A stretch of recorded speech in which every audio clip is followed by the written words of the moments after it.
नमस्कार। आप सभी का स्वागत है इस वीडियो में। और आज का वीडियो उन सभी ऐसे स्टूडेंट्स के लिए और रिसर्चर स्टूडेंट्स के लिए और टीचर्स के लिए होगा जो रिसर्च में रखते हैं इंटरेस्ट, या रिसर्च कर रहे हैं, रिसर्च करना चाहते हैं, या रिसर्च करने की सोच रहे हैं, ठीक है, या फिर रिसर्च कर चुके हैं। उनके लिए भी ये वीडियो बहुत ज़्यादा इम्पोर्टेंस है। रिसर्च से मतलब, रिसर्च का मतलब एकेडमिक रिसर्च की बात नहीं कर रहा हूँ मैं। जी हाँ, एकेडमिक रिसर्च से अलावा भी कुछ और प्रकार की रिसर्च होती हैं जिसे हम एमफिल पीएचडी के इतर भी अपनी लाइफ में करते हैं। और आने वाले समय में इस ही रिसर्च की बहुत ज़्यादा डिमांड भी होने वाली है एज अ फ्यूचर। यदि आप रिसर्च के इन तरीकों, इन टेक्निक्स, इन टूल्स को यदि समझ लेते हैं, टूल किट नहीं, टूल्स को समझ लेते हैं, तब आप बहुत ज़्यादा कुछ सीख सकते हैं, समझ सकते हैं, और बहुत ज़्यादा अपने एकेडमिक रिकॉर्ड को, अपनी जीवनचर्या को और अपने साजो सामान के साथ जिन चीज़ों का आप प्रयोग करते हैं अपनी दिनचर्या में, उनको बेहतरीन तरीके से उपयोग में ला सकते हैं और दूसरों के लिए उपयोग में भी बना सकते हैं। जी हाँ, एक रिसर्च की को लेकर वर्कशॉप हो रही है। जी हाँ, 15 दिनों की रिसर्च को लेकर वर्कशॉप हो रही है, जिसमें कुछ रजिस्ट्रेशन फीस के साथ आप इसमें हो सकते हैं शामिल। और साथ ही साथ अभी तो मैं डिटेल बाद में बताऊंगा, पहले आपको यह जानना जरूरी है कि वीडियो को क्यों देखना जरूरी है पूरा, और इस वर्कशॉप को अटेंड करना क्यों जरूरी है आपके लिए। यदि आप मेरी बातों से कंसल्ट हों तो वीडियो को पूरा देखिएगा और इस वर्कशॉप को अटेंड भी कीजिएगा। पहली चीज, आप ग्रेजुएट के छात्र हैं या पोस्ट ग्रेजुएट के छात्र हैं या एमफिल के छात्र हैं या पीएचडी के छात्र हैं या टीचर हैं, असिस्टेंट हैं, एसोसिएट हैं या प्रोफेसर हैं या रिटायर्ड हो चुके हैं, कि कोई भी व्यक्ति इस वर्कशॉप को अटेंड कर सकता है। पहली चीज याद रखिएगा, ग्रेजुएशन, पोस्ट ग्रेजुएशन, ग्रेजुएशन का चाहे फर्स्ट ईयर हो, सेकंड ईयर हो, थर्ड ईयर हो। हाँ, बट यही है कि चीज़ों को समझने में ग्रेजुएशन के बच्चों को थोड़ी सी दिक्कत हो सकती है, ठीक है। मीडियम भी बताऊंगा, कैसे ज्वाइन करना है, सब चीज़ आपको बताऊंगा। तो कोई भी व्यक्ति इसको ज्वाइन कर सकता है, बॉयज़ एंड गर्ल्स कोई भी ज्वाइन कर सकता है। आपका संबंध नॉन कॉलेजिएट से हो, ओपन स्कूल से हो, प्राइवेट स्कूल या यूनिवर्सिटी से हो, स्टेट सेंट्रल स्कूल से हो, या फिर डीम्ड यूनिवर्सिटी से हो, भारत के किसी भी राज्य के विश्वविद्यालय, महाविद्यालय, डिग्री कॉलेज से हो, आप इस वर्कशॉप को अटेंड कर सकते हैं। इस बात का ध्यान रखिएगा।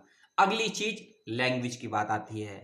हिंदी, अंग्रेजी और संस्कृत और टेक्निकली शब्दों का प्रयोग किया जाएगा वर्कशॉप के दौरान। फिर से मैं बता दूं, हिंदी, इंग्लिश, संस्कृत और टेक्निकली शब्दों का प्रयोग किया जाएगा इस वर्कशॉप के दौरान। और इस वर्कशॉप को ज्वाइन करने के लिए आपके पास स्मार्टफोन या लैपटॉप या डेस्कटॉप कोई भी एक चीज़ होना अति आवश्यक है, क्योंकि ऑनलाइन माध्यम से यह होगी, कोविड की वजह से ऑफलाइन नहीं हो सकती है।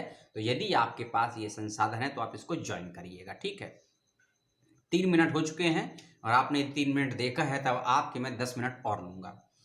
अब आते हैं डिटेल में वर्कशॉप पर।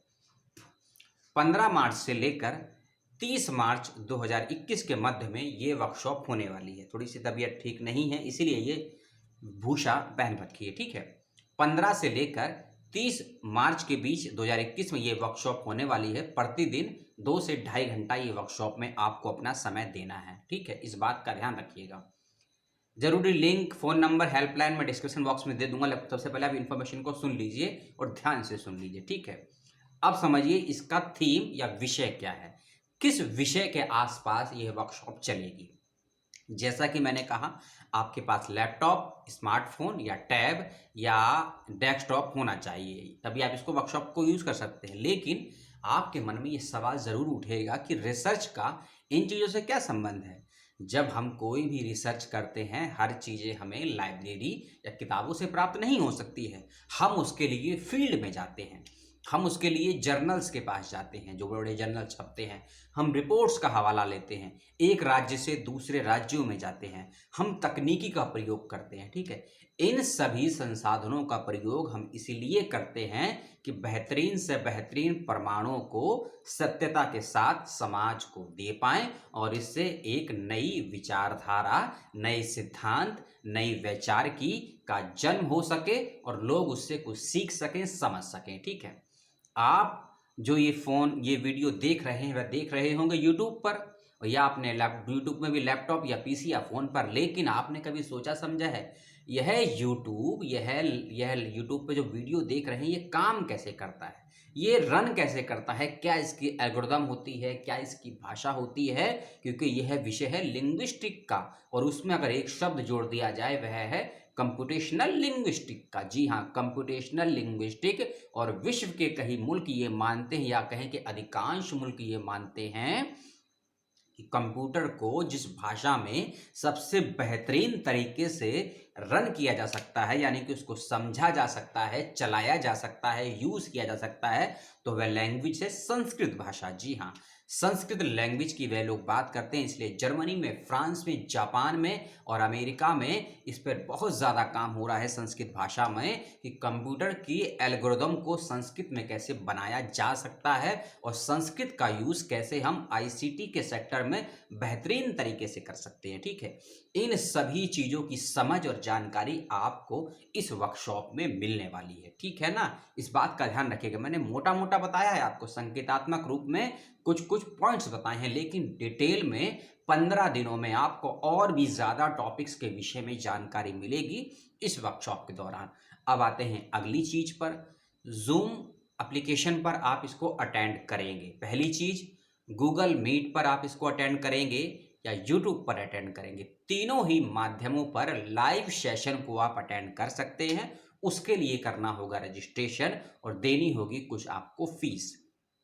स्टूडेंट्स का मतलब होता है ग्रेजुएट एंड पोस्ट ग्रेजुएट के बच्चे, उनके लिए अलग रजिस्ट्रेशन फीस रखी गई है। जो लोग एमफिल या पीएचडी करते हैं, जिसको हम रिसर्चर बोलते हैं, उसके लिए अलग फीस रखी गई है। जो लोग एमफिल पीएचडी से ऊपर पीएचडी कर चुके हैं, डॉक्टरेट हो चुके हैं, अब वह कहीं पढ़ा रहे हैं या टीचर हैं या रिटायर्ड हो चुके हैं, उनके लिए अलग से रजिस्ट्रेशन फीस रखी गई है। ठीक है, जब आप करेंगे ना रजिस्ट्रेशन, तो आप वर्तमान में किस एकेडमिक पद पर हैं या कौन सी डिग्री कर रहे हैं उसका आपको प्रूफ लगाना पड़ेगा, स्कैन करके फ़ोटो खींच के। पहली चीज़, आपने फ़ीस कैसे भुगतान करी है उसके लिए बैंक डिटेल मैं आपको दे दूंगा, उसकी आपको कॉपी लगानी पड़ेगी फ़ीस स्लिप की, जो आपने फ़ीस जमा करी है। इस बात का भी विशेष रूप से ध्यान रखिएगा। रजिस्ट्रेशन के साथ अपना फ़ोन नंबर और मोबाइल नंबर और ईमेल आईडी सही से दीजिएगा। अब आता हूं वर्कशॉप के थोड़ी ही डिटेल इन्फॉर्मेशन पे। पहली चीज़, आपको क्या क्या सीखने को और समझने को मिलेगा। यदि आप थोड़े से टेक्नोलॉजी से जुड़े हुए हैं, ठीक है, या आईसीटी को समझते हैं, थोड़ा सा कंप्यूटर को समझते हैं, कंप्यूटर में यदि आप थोड़ा सा कोडिंग्स को समझते हैं, जैसे कोडिंग बोलते हैं नई शिक्षा नीति में कोडिंग की बात है कि बच्चों को हम एप्लीकेशन सॉफ्टवेयर का डेवलप करना सिखाएंगे, तो उसमें किसी भी एप्लीकेशन सॉफ्टवेयर को डेवलप करने के लिए या किसी भी रिसोर्सिस को जनरेट करने के लिए आपको कोडिंग सीखने की आवश्यकता पड़ती है। ठीक है, उसी कोडिंग के कई नाम होते हैं, कई पार्ट होते हैं। HTML होता है, DHTML होता है, C++ होता है, CSS होता है, और एक होती है पाइथन। पाइथन क्या होती है? पाइथन एक तरह की लैंग्वेजेस होती है, एक तरीके का प्रोग्राम होता है। उस प्रोग्राम को समझे बिना, उस प्रोग्राम को जाने बिना आप किसी भी सॉफ्टवेयर का इस्तेमाल नहीं कर सकते हैं, ना ही उसका इजाद कर सकते हैं। और सॉफ्टवेयर को यूज़ करते वक्त कोई समस्या होती है तो उसका समाधान कैसे हो सकता है, उसके लिए भी आपको पाइथन की नॉलेज होना बेहद ज़रूरी है। तो पाइथन को लेकर 3 चैप्टर इस वर्कशॉप में आपको समझाए जाएंगे। पाइथन का बेसिक स्ट्रक्चर, पाइथन का मिडिल यूज़ एंड पाइथन का जो हायर स्टडीज़ में यूज़ होता है किसी भी सॉफ्टवेयर को डेवलप करने के साथ साथ यूज़ करने, और यूज़ करने के बाद उसके effect, impact and side effect को लेकर, तो पाइथन की डिटेल जानकारी इस वर्कशॉप में आपको प्राप्त होगी 2 से 3 दिनों के अंदर, याद रखिएगा। और इस वर्कशॉप में क्या मिलेगा, जैसा कि मैंने आपको बताया कि यह संस्कृत, हिंदी, इंग्लिश और टेक्निकली शब्दों का यूज होगा इस वर्कशॉप में, याद रखिएगा। तो इस वर्कशॉप का मतलब इन languages and literature and technology को साथ लेते चलते हुए रिसर्च को कैसे अपने जीवन में, अपने एकेडमिक रिकॉर्ड में और एज अ पॉलिसी मेकिंग या पॉलिसी डेवलपमेंट करने की दिशा में कैसे आप रिसर्च को यूज कर सकते हैं। और फिर से मैं बता दूं, रिसर्च मेथोडोलॉजी को लेकर ये वर्कशॉप नहीं है, याद रखिएगा। रिसर्च कैसे करना है इस पे आप बहुत सी किताबें पढ़ लेंगे, समझ लेंगे, लेकिन research and technology, research and computer का यूज एंड रिसर्च को आप वर्ल्ड वाइड लेवल पर अपने एकेडमिक स्तर में और अपने जीवन में कैसे अप्लाई कर सकते हैं, अप्लाई फॉर्म में, उस चीज़ को लेकर ये वर्कशॉप हो रही है। यदि आप इस वीडियो को इसीलिए देख रहे हैं कि इसमें आपको रिसर्च मेथोडोलॉजी के बारे में बताया जाएगा तो आप भूल में हैं, तो इस वीडियो को देख कर अभी चले जाइए, अभी छोड़कर चलाइए। रिसर्च मेथोडोलॉजी की वर्कशॉप नहीं है। कंप्यूटर, लैंग्वेज, लिटरेचर, आपके ई सोर्सेज को, इन सब को कंबाइन करते हुए कैसे आप यूज कर सकते हैं रिसर्च में। और रिसर्च का मतलब मैं एमफिल पीएचडी की रिसर्च की बात नहीं कर रहा हूं, जीवन में रिसर्च का प्रयोग आप कैसे कर सकते हैं, रिसर्च करने के क्या क्या तरीके हो सकते हैं, जिसे हम टूल बोलते हैं। और इन्हीं तरीकों को कुछ लोगों के टूल किट समझना चाहें तो समझिए मेरी मति से, ठीक है। अब चलते हैं अगली चीजों पे। आपको पाइथन सीखने को मिलेगा और इसके साथ और क्या सीखने को मिलेगा। जब हम कोई रिसर्च करते हैं, कुछ शोध करते हैं, कोई अन्वेषण करते हैं, तो हमको सबसे ज्यादा जरूरत पड़ती है डेटास की, रिसोर्सिस की, आंकड़ों की, प्राथमिक स्रोत की, प्राइमरी स्रोत की। तो उसको हम कहाँ से और कैसे प्राप्त करेंगे, और कौन से रिसोर्सेज सही हैं, कौन से गलत हैं, कौन से वैध हैं, कौन से अवैध हैं, कौन से प्रमाणिक हैं, कौन से लीगल हैं, इन सब की चीज़ों की समझ विकसित करने का काम भी यही वर्कशॉप आपके अंदर करेगी, याद रखिएगा, ठीक है। और साथ ही साथ जब हम लैंग्वेज को लेकर कार्य करते हैं या हम लिटरेचर को लेकर कार्य करते हैं तो हमें बहुत ही बारीकी से काम करना होता है, क्योंकि जब हम किसी भाषा को लेकर कोई रिसर्च करते हैं, मान लीजिए जैसे कि एक डेटा है, ये मेरा डेटा नहीं, भारत सरकार का ही है, कि प्रतिदिन भारत से 1 से 2 भाषाओं का अंत हो रहा है विश्व के स्तर पर। भारत में नहीं, ये डेटा भारत का है, लेकिन विश्व को लेकर के है, प्रतिदिन 1 से 2 भाषाओं का अंत हो रहा है। यदि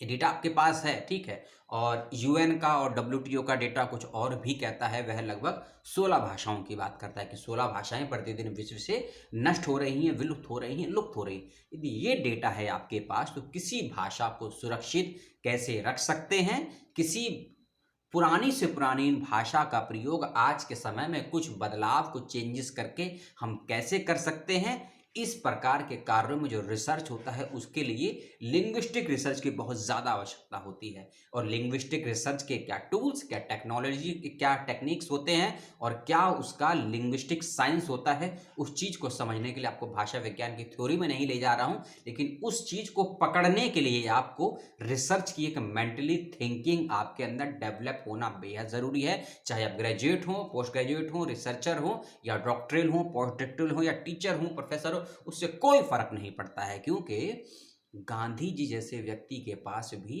केवल ग्रेजुएट का ज्ञान था, बीए किया था और लॉ कर लिया था, और कोई ज्ञान नहीं था। किताबी ज्ञान तो बहुत था, लेकिन डिग्रियों का यही ज्ञान था। लेकिन उस महात्मा ने 2 डिग्रियों के आधार पर कितना ज्ञान अर्जित किया और कितना ज्ञान हमने लिया, ये हम जानते हैं, क्योंकि उस महात्मा जैसे पुरुष में थिंकिंग की और थिंकिंग के साथ साथ उसको यूज करने की बहुत अच्छी जबरदस्त पावर थी। ये डिग्रियों के मामले में जाएं तो बाबा साहब अम्बेडकर हमारे सामने आते हैं, जो डिग्रियों का इतना बेतहाशा ज्ञान, उसके साथ साथ बेसिक डिग्रियों का ज्ञान आप कैसे भविष्य में अप्लाई कर सकते हैं, उसकी भी सोच कहीं ना कहीं आपके अंदर रिसर्च के पॉइंट ऑफ व्यू से आती है, ठीक है। स्वामी विवेकानंद भी इस कड़ी में जोड़ सकते हैं और संत कवि सूरदास को भी जोड़ सकते हैं, ठीक है। और इस रिसर्च में क्या मिलेगा आपको, ठीक है। अब समझिए, ये आज का दौर है, ये टेक्नोलॉजी का है, डिजिटलाइजेशन का है, स्टार्टअप का जो दौर है, और डिजिटल इंडिया की जो हम बात कर रहे हैं, वर्ल्ड के लेवल पर यदि आपको साथ रहकर चलना है और उसके कदम से कदम मिलाकर चलना है तो आपको डिजिटल होना पड़ेगा। और इस डिजिटल दौर में आपका रिसर्च कैसे यूज हो सकता है, और खासकर लैंग्वेज का रिसर्च कैसे यूज हो सकता है डिजिटल दौर में। आपसे मैं बात करूं कि 100 साल पुरानी कोई पांडुलिपि हमको मिलती है, ठीक है, या 100,000 साल पुरानी कोई हमको मैन्यूस्क्रिप्ट मिलती है, उसको आज के दौर में कैसे हम रीडेवलप कर सकते हैं, और रीडेवलप करने के साथ उसका हम रीयूज कैसे कर सकते हैं आज के दौर में। यदि आपके सामने कहूं कि ये श्रीमद् भागवत गीता की कहीं प्रारंभिक 1000 कॉपियां हैं, प्रारंभिक 1000 कॉपियां हैं। श्रीमद् भागवत गीता तो लाखों वर्ष पहले लिखा गया था, आप सभी जानते हैं, इस बात के प्रमाण भी मिलते हैं, ठीक है। लेकिन वर्तमान में यदि कोई पुस्तक 1000 साल पुरानी आपके हाथ में आती है तो उसको आप पढ़ नहीं सकते हैं, केवल देख सकते हैं, क्योंकि पढ़ने के लिए यदि आप उसका स्पर्श करेंगे तो इंक उसकी नष्ट हो सकती है, पेज नष्ट हो सकता है, और आपको बहुत सारे वायरल भी हो सकते हैं, वायरस आपके बॉडी में इंजेक्ट हो सकते हैं। तो वो उन ऐसी चीज़ों को कैसे हम रीजनरेट कर सकते हैं, कैसे रीयूज कर सकते हैं अपने रिसर्च में, अपने एकेडमिक में, अपने लाइफ में, तो ई रिसोर्सिस के रूप में कैसे हम उनका प्रयोग करें। पहली चीज, क्योंकि यदि आप ये वीडियो देख रहे हैं और वीडियो में आप कैमरा देख रहे हैं और कैमरे के अंदर एक चिप लगी होती है, मेमोरी कार्ड लगा होता है और इसमें हम डेटा को स्टोर करते हैं, उसी के साथ साथ हम इस डेटा को ट्रैवल भी रूप में करा सकते हैं पेन ड्राइव के रूप में। लेकिन मेमोरी कार्ड और पेन ड्राइव से पहले भी एक सीडी से पहले भी एक डेटा होता था फ्लॉपीज के रूप में, उससे पहले होती थी रोलिंग के रूप में, चिप के रूप में, ठीक है। तो यह जनरेशन में जो परिवर्तन होते रहे हैं डेटा को लेकर और टेक्नोलॉजी को लेकर, तो यह सभी टेक्नोलॉजी के सोर्सेस के माध्यम से कैसे हम उन प्राचीन ग्रंथ कह लीजिए, प्राचीन ज्ञान कह लीजिए, सनातनी हमारे रीति रिवाज परंपराएं कह लीजिए, किसी भी मुल्क के हों, उसका उपयोग आज डिजिटल रूप में कैसे कर सकते हैं या करवा सकते हैं, उसकी एक बेसिक समझ भी इस वर्कशॉप में आपको मिलेगी। और थोड़ा सा आगे मैं जाऊं कि कंप्यूटर का यूज हम बहुत कम लोग जानते हैं, भारत में बहुत कम लोग जानते हैं। हम लोग गूगल पे सर्च कर लेते हैं, यूट्यूब पे सर्च कर लेते हैं, लेकिन गूगल पे काम करना, यूट्यूब पे काम करना, कंप्यूटर यूज करना नहीं होता है। कंप्यूटर कह लीजिए, लैपटॉप कह लीजिए, स्मार्टफोन कह लीजिए, वह नहीं होता है। सर्च करना, टेक्नोलॉजी का यूज करना नहीं होता है। जैसे कि मैं आपसे बोलूं कि मुझे एक लेटर टाइप करके दीजिए MS वर्ड पे या वर्ड पैड पे, नोट पैड पे, तो पसीने छूट जाएंगे आपके कि लेटर में कौन सा फॉन्ट यूज करें, कौन सा फॉन्ट साइज यूज करें, 2 वर्ड के बीच में गैप कितना होना चाहिए, हेडर कितना होना चाहिए, फुटर कितना होना चाहिए, लेंथ कितना होना चाहिए, वेट कितना होना चाहिए, बॉटम कितना होना चाहिए, टॉप कितना होना चाहिए। यदि उस लेटर में कुछ टेक्निकली वर्ड्स का मैं यूज कर दूं तो उसको आप नहीं कर पाएंगे, क्योंकि हमें यूज करनी नहीं आती है टेक्निक को। हमें सर्च करना तो आता है लेकिन टेक्निक को यूज करना नहीं आता है कि स्क्रिप्ट का फॉन्ट क्या रहेगा, उसका साइज क्या रहेगा, यूनिकोड क्या रहेगा, उसका जो इंफ्रास्ट्रक्चर है, लेटर का जो टाइप है वह क्या रहेगा।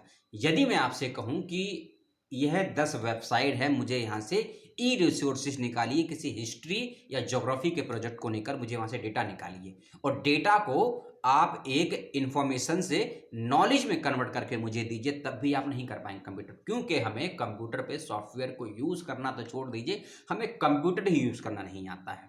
और ऐसे भी रिसर्चर हैं, ऐसे भी शिक्षक हैं जिन्हें कंप्यूटर को ऑन और ऑफ करना तक नहीं आता है, क्योंकि यदि आज के दौर में आप टेक्निक से नहीं जुड़ेंगे, तकनीक से नहीं जुड़ेंगे, टेक्नोलॉजी को यूज करना नहीं सीखेंगे तो आप दूसरों पर डिपेंड रहेंगे।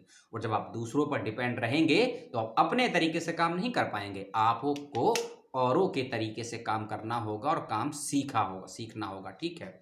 और साथ ही साथ स्टार्टिंग में ही मैंने कहा था कि 4 से 3 भाषाओं में ये वर्कशॉप होगी, उन शब्दों का प्रयोग होगा, वैसे रिसर्च मेथोडोलॉजी के साथ साथ वैसे रिसर्च टूल्स का प्रयोग होगा, टूल किट नहीं, टूल्स का प्रयोग होगा। तो इसीलिए आप चाहे साहित्य के विद्यार्थी हों या भाषा के विद्यार्थी हों, भाषा विज्ञान के विद्यार्थी हों, संस्कृत भाषा के विद्यार्थी हों, प्रौद्योगिकी या लिंग्विस्टिक के विद्यार्थी हों या ICT के विद्यार्थी हों, सोशल साइंस के विद्यार्थी हों, विद्यार्थी मैं इसलिए बोल रहा हूं, शोधार्थी नहीं बोल रहा हूं, क्योंकि विद्यार्थी हमेशा सीखने के लिए होता है। और यदि आपको सीखना है तो आपको झुकना आना चाहिए, नम्रता होनी चाहिए, पोलाइटनेस होनी चाहिए, आपके अंदर हम्बलनेस होनी चाहिए। यदि आप सीखना चाहते हैं तो हमेशा गुरु के चरणों के पास आइए और गुरु किसी को जरूर बनाइए, वह कोई भी हो सकता है, आपके शिक्षक हो सकते हैं, आपके आराध्य हो सकते हैं, आपके माता पिता हो सकते हैं, आपकी आचार्य हो सकती हैं, आपके दोस्त हो सकते हैं, क्योंकि जब तक आप किसी से सीखेंगे नहीं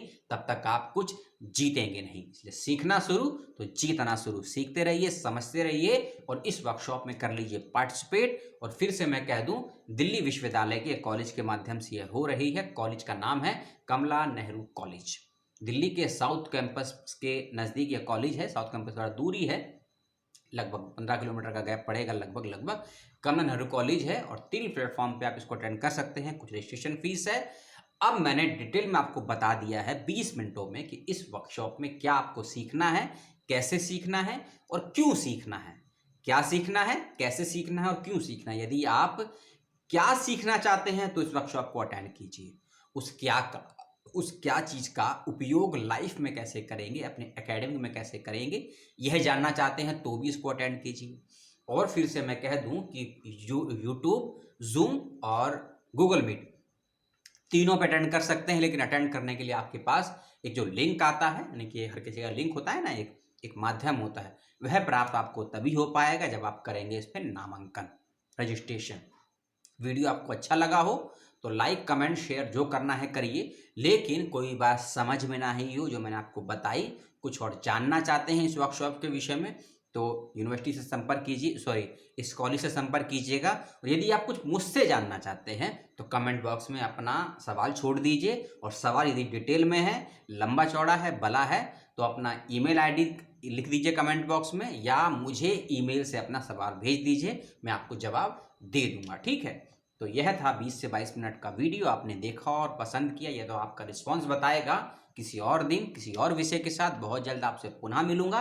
अपना और अपनों का ध्यान रखिएगा, और यदि आप स्टूडेंट हैं तो थोड़ी सी क्रिटिकल थिंकिंग अपने अंदर जनरेट करिए, जो रिसर्च के आर को सत्यापित कर सके आज के दौर में। क्योंकि यदि आप रीजनरेट नहीं कर सकेंगे, रीयूज नहीं कर सकेंगे, रिप्रोडक्शन नहीं कर पाएंगे, तो आप किसी भी चीज को रिवाइव नहीं कर पाएंगे, और जब तक आप रिवाइव नहीं कर पाएंगे तब तक आप उसका रिव्यू नहीं कर पाएंगे, यानी कि समीक्षा नहीं कर पाएंगे। और जब तक हम किसी चीज की समीक्षा नहीं करते हैं, हमें कुछ भी नया शोध प्राप्त नहीं होगा। इस बात का ध्यान रखिए।